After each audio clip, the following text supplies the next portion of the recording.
Soxna Ami Madame Guissé,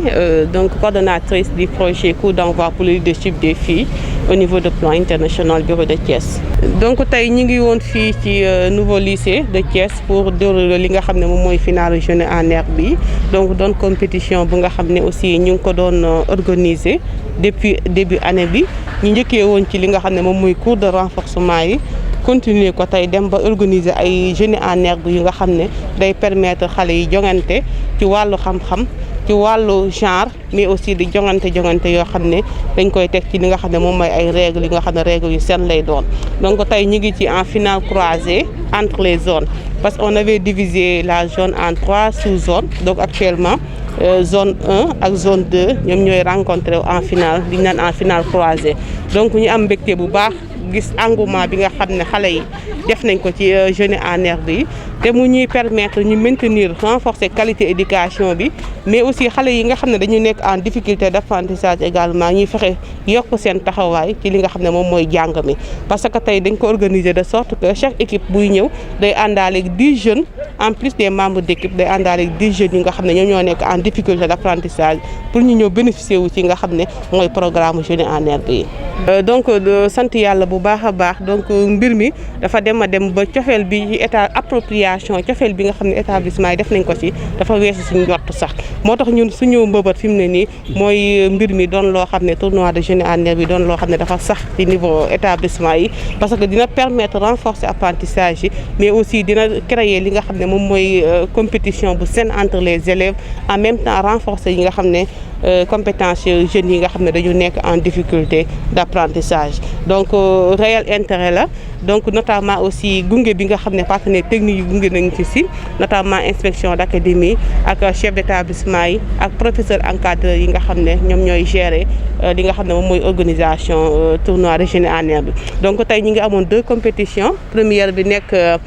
CM Ndiakhou ak CM Paxmi donc CM Paxmi remporté ko sur 75 à 70 te laalaa ñu ngi continuer ak encore CM Xombol et également CM Tasset doon ay finale croisée donc samedi prochain aussi ñu ngi fi nar a dajawaat ak finale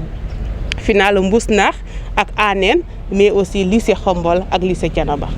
donc di gërëm ñëpp di sant ñëpp di wax ne di ñaax rek di yokk suñu mbëbët pour que genre de compétition yi nekk loo xam ne dafa sax ci li nga xam ne moom mooy établissement yi parce que xale yi wane na fi cowel dina tax également ak difficulté yi ñu am notamment yi nga xam ne Covid bi créé na ko mu doon benn solution boo xam ne mën nañ koo adopter pour que xale yi mën a jàng ci dans un environnement boo xam ne dina relax mais dans un environnement boo xam ne day susciter une compétition saine entre les élèves sur li nga xam ne moom mooy programme apprentissage. Monsieur Badji, je suis professeur d'anglais et encadré de l'équipe de Jeunes en Herbe du CM de Ndiakhou.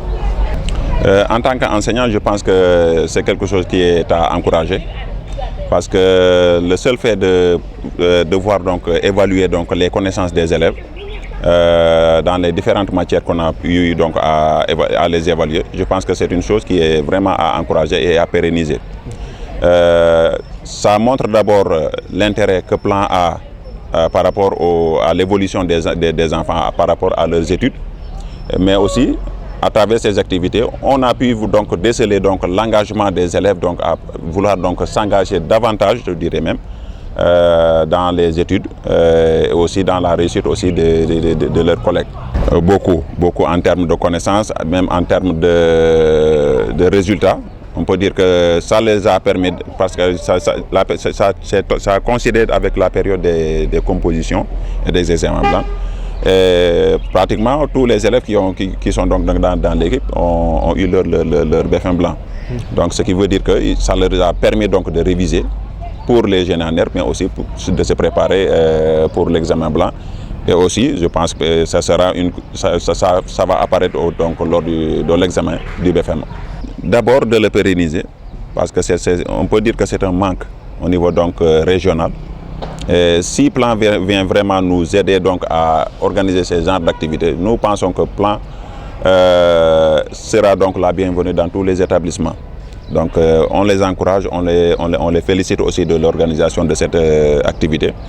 Et comme on le dit en wolof, gàcce ngalaama Plan.